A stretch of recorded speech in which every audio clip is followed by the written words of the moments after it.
O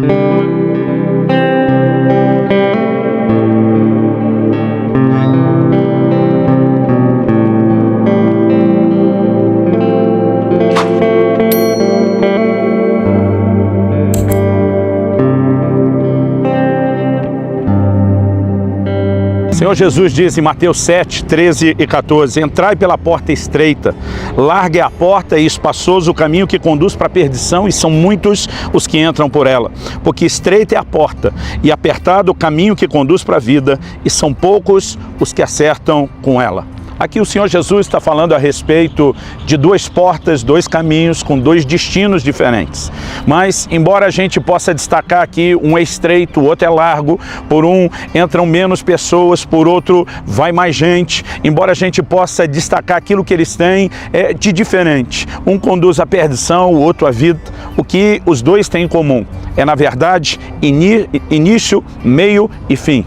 A palavra de Deus nos fala sobre essas três etapas dentro da vida cristã, da mesma forma como é apresentada nessa ilustração do Senhor Jesus. Ele fala a respeito de uma porta, ele fala de um caminho e ele fala de um alvo. É muito importante que a gente entenda essas três perspectivas da vida cristã, até porque em cada uma dessas etapas, a maneira de Deus lidar conosco, a maneira de interagirmos com Deus é completamente diferente. E a soma dessas três etapas, na verdade, vão nos levar a viver a plenitude daquilo que Deus tem. Nós vamos falar nessa primeira palavra a respeito da porta. Obviamente, Jesus fala de uma porta. O caminho para o reino de Deus não é trilhado sem que haja uma entrada formal. E nós precisamos entender essa declaração da porta. Aliás, no Evangelho de João, no capítulo 10, o Senhor Jesus diz com toda clareza, tanto no versículo 7 como no versículo 9, ele diz, eu sou a porta. Se alguém entrar por mim, será salvo, entrará, sairá, achará pastagem. Então, ele se refere a si como a porta e ele fala que passar por ele a porta vai nos colocar nesse caminho que conduz à salvação. Mas o caminho não poderá ser trilhado, a menos que eu e você atravessemos primeiro a porta. No Evangelho de João, lá no capítulo 3, Jesus tem uma conversa com Nicodemos, um mestre em Israel.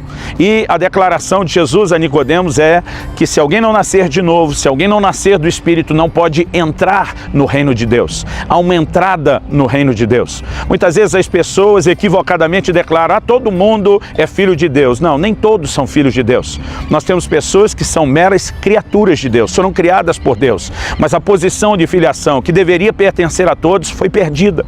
Quando a gente lê no Evangelho de Lucas a genealogia de Jesus, a Bíblia diz quem era filho de quem até chegar em Adão, e a Bíblia diz assim, Adão, filho de Deus. Quando Adão foi criado, estabelecido por Deus nessa terra, ele entra na condição de filho. Mas é evidente que o pecado roubou essa posição. Tanto que quando Jesus é introduzido na terra, a Bíblia diz em João 3,16, Deus amou o mundo de tal maneira que deu o seu Filho unigênito. A palavra unigênito significa único. Então, se ele entra nessa condição de filho único, não havia ninguém nessa condição de filho. Ela havia sido comprometida. Isso fica evidente lá no Evangelho de João, no capítulo 1, no versículo 12, quando a Bíblia diz, a tantos quantos o receberam, deu-lhes o direito de serem feitos seus filhos, porque antes não eram. Então nós precisamos entender, há um momento onde nós entramos por essa porta, onde nós temos uma experiência de conversão a Cristo, onde nós vivemos o novo nascimento, e a partir do momento que atravessamos essa porta, algo vai começar a acontecer nas nossas vidas em relação a Deus, a caminhada cristã e a plenitude de salvação que Ele tem. Mas é importante diferenciar não só a necessidade dessa experiência de conversão, mas qual é o nível de interação que nós temos nessa hora. Por exemplo, nós temos um ensino antigo, religioso, de que as obras são muito importantes. E de fato elas são, mas eu vou destacar a importância delas no próximo vídeo da série e não necessariamente agora, nesse momento. Enquanto falamos da porta, algo que nós precisamos entender é que não existe boas obras que te façam atravessar essa porta.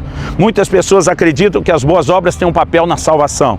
Não, isso não é verdade. Elas são importantes na vida cristã, depois de termos passado a porta, enquanto estamos trilhando o caminho em direção ao alvo. Mas na hora de passar a porta, a palavra de Deus diz em Efésios 2, 8 e 9, pela graça sois salvos mediante a fé. A Bíblia diz, isso não vem de vós, é um dom de Deus, e não vem das obras para que ninguém se glorie. Então nós precisamos entender que nesse momento não há obras, não há mérito. Aliás, a definição de graça é justamente essa, é um favor imerecido. É algo que Deus nos propôs gratuitamente em Cristo Jesus. É uma experiência que se recebe pela fé. Só se entra pela porta, através do arrependimento e de uma atitude de fé. Aliás, não foi essa mensagem que nós encontramos nos evangelhos? Quando o Senhor Jesus aparece pregando, Marcos capítulo 1, versículo 15, diz o seguinte: arrependei-vos, e crede no Evangelho. O Senhor diz, o reino de Deus é chegado, o tempo está cumprido. E a mensagem era arrependei-vos e crede no Evangelho. Nós não pregamos só uma mensagem de fé, nós pregamos uma mensagem de arrependimento. Essa foi a mensagem de João Batista preparando a chegada de Jesus. Essa foi a mensagem que Jesus anunciou. Essa foi a mensagem que ele ordenou aos seus apóstolos anunciassem. Então, continua sendo a forma através da qual as pessoas se chegam. Embora nós precisamos reconhecer que, de um lado, foi Cristo que morreu por nós e pagou a conta dos nossos pecados. O homem precisa reconhecer o motivo pelo qual Cristo teve que morrer por nós, que é justamente o de que nós somos pecadores, não podemos resolver nossa condição de salvação, só Deus, e temos que nos arrepender dessa condição de pecado. O arrependimento é o reconhecimento da nossa condição, da nossa distância de Deus, da nossa incapacidade. Mas junto com o arrependimento, nós precisamos aplicar fé. Aliás, em Romanos, no capítulo 5 e no versículo 2, a Bíblia diz que é pela fé que nós temos acesso à graça. Então, como se passa pela porta? É uma manifestação da graça de Deus, sim, mas o acesso à graça é a fé. Arrependimento e fé é o que nós precisamos para entrar pela porta. Não há necessidade de obras. Aliás, precisamos entender outra coisa. Há uma experiência de santificação inicial. Nesse momento, naquela atitude de arrependimento e fé, nós podemos experimentar e desfrutar do que é classificado lá na palavra de Deus, de uma experiência de santificação. O apóstolo Paulo escreve na Epístola aos Coríntios, ele diz, aos santificados em Cristo Jesus, pretérito, ao que já aconteceu no passado. Aliás, ele diz no capítulo 6 da sua primeira epístola, lá no versículo 11, tais fostes alguns de vós, falando da condição de pecado, ele diz, mas fostes lavados, mas fostes santificados, mas fostes justificados em nome do Senhor Jesus e no Espírito do nosso Deus. Há uma santificação inicial. Agora, essa limpeza que acontece quando passamos pela porta, ela não é a obra completa. Essa santificação inicial é apenas parte do processo. Ao longo do caminho, há algo mais a ser experimentado. As obras não têm participação nenhuma na hora de passar pela porta, mas na próxima palavra nós vamos mostrar que elas são importantes ao longo do caminho. E nós precisamos também entender a ação do Espírito Santo na hora de passar pela porta. É só pelo Espírito de Deus que o homem pode alcançar a salvação. No momento do arrependimento, que nós falamos que é necessário, João 16, palavras do Senhor Jesus, diz que quem convence o homem do pecado é o Espírito Santo.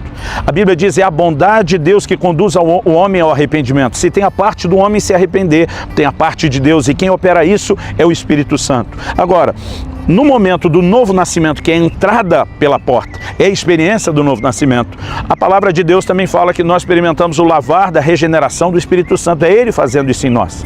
Mas é só depois de passar pela porta, nascer de novo, que o Espírito Santo passará a habitar em nós.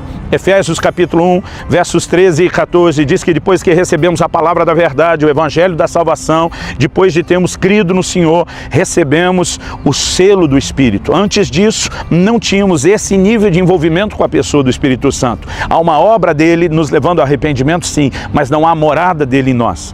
Em João, no capítulo 14, o Senhor Jesus diz, convém que eu vá, mas eu não vou deixar vocês órfãos, eu vou enviar um outro Consolador. Ele diz, o qual o mundo não conhece, nem o pode receber. Então, enquanto estamos, mesmo que sendo trabalhados pelo Espírito Santo para o arrependimento, mesmo que iniciando aquela correspondência com Deus de arrependimento e fé para o novo nascimento, Ele ainda não mora em nós. A interação com Ele é uma. Depois de passarmos pela porta, Ele estará habitando em nós e Ele vai nos liderar ao longo do caminho. Reconhecer cada uma dessas etapas nos ajuda a entender o que Deus faz em cada uma delas, o que nós precisamos fazer interagindo com Deus, e também nos ajuda a entender que há coisas distintas nos aguardando nas próximas etapas do caminho. Eu quero, nesse momento, te encorajar a passar pela porta, se você ainda não fez, entregando sua vida a Jesus. E a entender que se você já fez, isso não era o alvo em si, é apenas o início de uma jornada que vai te conduzir ao alvo.